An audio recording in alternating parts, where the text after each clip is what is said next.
Well, the Tomorrowverse got kind of a bad start, in my opinion, with Man of Tomorrow, which had some good moments in it, but a lot that wasn't so great. It's not a movie I particularly hate or anything. I just thought, you could have done so much better, but didn't. Especially since Parasite ends up being the main hero at the end. But anyway, well, they follow that up with Justice Society World War II, which is great. That's a really good little film there. And it could have gone so wrong here and there, but it didn't. And actually, surprisingly enough, Superman has a pretty good role in it. All of that. But anyway, it was cool. And then they follow that with another good one in two films, a split in two for the Long Halloween, which had the advantage of being based on a popular run in the comics.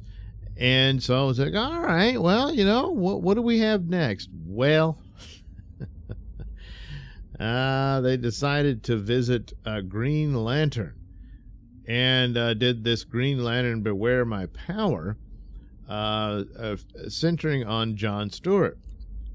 Well, they don't really tell John Stewart's origin, and I mean, I'm sure it's been retconned a couple of times, all that, but this certainly wasn't it. The movie basically trashes Hal Jordan, putting him back into the Parallax story, all of that. Yeah, I'm going to spoil the whole thing because this one was Man of Tomorrow is a better movie than this. I mean, they go all over in outer space, and there's some cool fights and stuff. But I mean, it establishes that the Justice Society is up and running. They've got their Watchtower satellite and all that. They just never did a Justice League. Sorry, they did do Justice Society. But anyway, and they're like, oh, Hal Jordan's gone missing, and they believe he's dead because his ring is passed on to John Stewart, and John Stewart's recruited to find out what's going on. It turns out all the Green Lanterns have been wiped out and everything. Well, cut to the chase. It was Hal Jordan all along, after being possessed by Parallax, which was a scheme by Sinestro that resulted in a war between Thanagar and Rand, and all this stuff. And some of those elements were interesting and all of that, but it was just stupid. And they do virtually nothing for John Stewart. I mean, he's just there. He's reluctant. This is thrown into his lap. He knows nothing about the Green Lantern, and suddenly he has to rise to the occasion and stop a war and all that. And only with Green Arrow for help. I mean, eventually they find Adam Strange, and Hawk Girl shows up and all of that, but it just wasn't a whole lot to it. And then, he just magically learns. I mean, of course, the ring will tell you, but they don't really map it out well. It's just sort of slapped in there. And then somehow he defeats Hal Jordan, Parallax, whatever, who has become this godlike power. But, well, John Stewart is just better, even though all the other Lanterns couldn't, It just, when you do stuff like that, you've got to have a believable payoff for it. Not some guy who just put the ring on, So, yeah, they didn't do anything with it. There is a great John Stewart story that has its origins in Cosmic Odyssey, and you could have done something with that, but that's too much of showing John Stewart as flawed. Here, he's reluctant only in the because he's like, he doesn't know what this is and everything, but then he's just so damn good at it. Yeah, and that's about it. So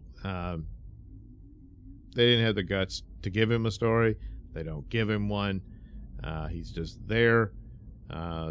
There's probably more character moments for the backup characters and all that. But that's about it, and kind of a waste of time. Why can't John Stewart have his stories? The Cosmic Odyssey story is Jon Stewart becomes arrogant and believes he's all that, and it catches him off guard, where it results in the destruction of an entire planet, an entire species, and he's completely broken about it, to the point of doing himself harm. But he overcomes that. And, of course, you would want follow-up stories where he rises to the occasion, but this is one of those moments where he learns a hard, powerful lesson and becomes a sadder but very much wiser man. And that's what would make him leadership material and stuff, that he understands the stakes better now after suffering something so terrible. He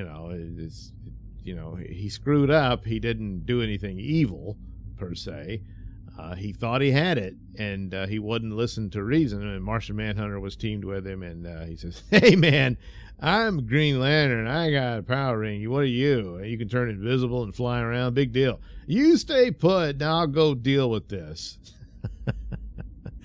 And, well, it didn't work out. So that's actually quite a humbling and powerful story for the character. And I assume it's still somewhat canon. I don't know how they orchestrated, but it's just really good. And you don't take that away from him. But here, I don't know, he's just good. Basically, the Ring seeks, and that's the story. The Ring will seek out people that are, for what it detects within them is good material for being a part of the Green Lantern Corps. And it's not perfect, obviously, because it picked Sinestro to be a Green Lantern, and look how that turned out. So, But really sick and tired of Parallax, It was a mistake. The idea that Hal Jordan was possessed by it is a way to retcon and salvage the character. I mean, you take one of your superheroes and turn him into a mass murderer. It was just too far. The idea that he would be angry and more vengeful and desperate to find a way to restore Coast City after all that. That's the makings of a great story. But, geez, of course it's, Anakin and Darth Vader, so I guess that's kind of the approach that they were going with. And then, well, he sacrifices himself later to redeem himself, but then, the character overall is restored to where, well, it wasn't really his fault, It was this. So it becomes another villain for Hal Jordan and all that, and a threat to the Green Lantern Corps and that sort of thing. Fine, but not every Green Lantern story has to be Parallax, And if you want to do a Jon Stewart Green Lantern story, do a Jon Stewart Green Lantern story, not at the expense of Hal Jordan and all that. So, but that's exactly what they did, and I didn't like it. So, some cool space scenes and fights and stuff, little moments here and there that were kind of cool, but and some good. If you know DC Comics, there's some takes on some of the space villains that they don't get to do much, but they become a part of Sinestro's gang in there. Kind of interesting looks on them anyway. But that's about it. So it's unfortunate, but that's what they chose to do.